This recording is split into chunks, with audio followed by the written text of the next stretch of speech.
Hazırız Evet. efendim. Sevgili Malatyalı hemşerilerim, değerli basın mensupları, bugün sizlerle ilimizin huzur ve güvenliğine ilişkin 2025 yılı ilk 10 ayıyla daha önceki yıllar kıyaslamasını yaparak yapmış olduğumuz çalışmaları, faaliyetleri, operasyonları sizlerle paylaşmış olacağım.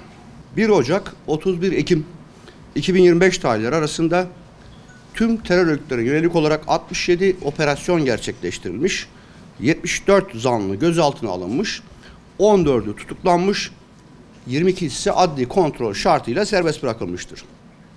2024 yılıyla kıyasladığımızda da %32 oranında bu alanda bir azalma meydana gelmiştir. Konuşmamın başında ifade ettiğim gibi terörle mücadele etkin çalışmalarımızın karşılığını aldığımızı söyleyebiliriz. Özellikle göçmen kaçakçılığı konusunda operasyonlarımız devam ediyor. 44 operasyon yapılmış, 65 organizatör yakalanmış, 13 organizatör tutuklanmış, 14 organizatör ise adli kontrol şartıyla serbest bırakılmıştır. Bu dönemde 554 düzensiz göçmen yakalanmış ve bunlar geri gönderme merkezlerine teslim edilmiştir. Diğer bir başlığımız ise biliyorsun narkotik suçlar. Zehir taciriyle mücadelemiz kararlılıkla devam ediyor. Özellikle narkotik maddelerin arzına ilişkin olarak emniyet ve jandarma birimlerimiz, istihbarat birimlerimiz etkin mücadeleye devam ediyor. Neredeyse şehrimizde torbacı bırakmadık. Bunu açık bir şekilde söylemek isterim.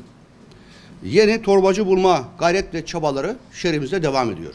Diğer taraftan da ciddi yakalama ve tutuklamalarla yine zehir tacirlerine ağır bir darbe vurduğumuzu sizlerle paylaşmak istiyorum. 1 Ocak 31 Ekim 2025 tarihleri arasında 1994 olay ve operasyon gerçekleştirilmiş, 2362 kişi gözaltına alınmış, 461 zanlı tutuklanmış, 153'ü ise adli kontrol şartıyla serbest bırakılmıştır. Organize suçlarla ilgili mücadelemiz de yine kararlılıkla devam ediyor.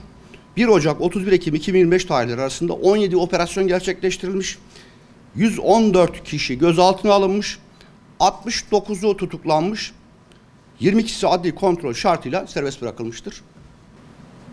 Kaçakçılık faaliyetleri de yine bizim üzerinde durduğumuz önemli bir konu.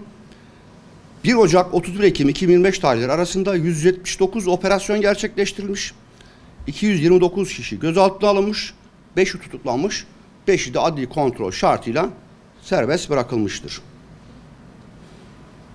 Diğer bir ve önemli bir başlığımız ise halkımızın direkt huzur ve güvenliği etkileyen asayiş olaylarıdır.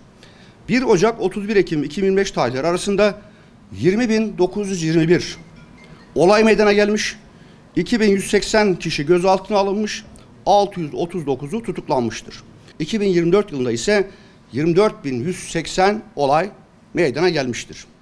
2024 ile 25 yılını kıyasladığımızda ise %14 oranında bir azalış meydana gelmiştir. Şimdi biraz da suç türlerine yönelik sizlerle bilgi vermek istiyorum. Örneğin evden hırsızlık olayları. 1 Ocak 31 Ekim 2025 tarihleri arasında 261 olay meydana gelmiş, 66 kişi gözaltına alınmış, 40'ı ise tutuklanmıştır. 2024-25 yılını kıyasladığımızda ise %35 oranında bir azalış sağlanmıştır. Evden hırsızlık oranlarında biraz önce ifade ettiğim gibi %63 oranında bir azalış meydana gelmiştir. Dolandırıcı olaylarında %15 oranında bir azalış meydana gelmiştir. İş yerinde ve kurumların hırsızlıkta %27 oranında bir azalış meydana gelmiştir. Otodan hırsızlık suçunda %19 oranında bir azalış meydana gelmiştir.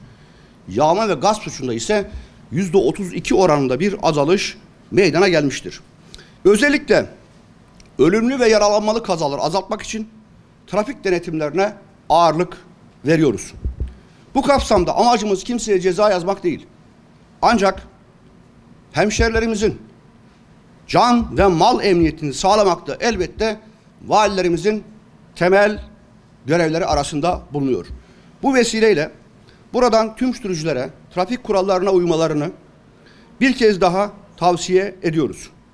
Ölümlü ve yaralanmalı kaza sayısı 2025 yılı içerisinde son 10 ay içerisinde 2227 ölümlü ve yaralanmalı kaza meydana gelmiştir.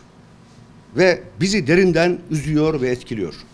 Trafik kazalarını mutlaka azaltmamız gerekiyor. Bu maalesef %2,7 oranda bir artış ifade ediyor. Ölümlü kaza sayısında sevindirici ama hala yeterli bulmadığımız bir orandayız. %16 oranında bir düşüş sağladık. Bunu memnuniyetle karşılıyor ve daha da düşürmek için ekiplerimizle birlikte çalışacağız. Ve özellikle buradan bir kez daha çağrıda bulunuyorum. Lütfen trafik kurallarına uyalım. Hem kendimizi hem başkalarının can ve malını tehlikeye atmayalım. Okul ve yurt çevrelerinde denetimlerimize devam ediyor. Bugüne kadar 5796 denetim gerçekleştirdik. Diğer taraftan okul çevrelerinde kontrol edilen iş yerlerini kontrol ediyoruz. 8328 iş yerini kontrol ettik. Okul çevrelerinde bulunan park, bahçe, metruk bina gibi yerleri denetlemeye devam ediyoruz. 27.523 denetim gerçekleştirdik. Okul çevrelerinde okulla ilişiği bulunmayan kişilerin okul çevrelerinde bulunmalarını istemiyoruz. Bunun için valilik genelgemiz var, genel emrimiz var. Güvenlik birimlerimiz okulla ilişiği bulunmayanları tespit ettiğinde ikaz ediyor. İkaza uymayanlarla ilgili de idari işlem, direnenlerle ilgili de adli işlem gerçekleştiriliyor.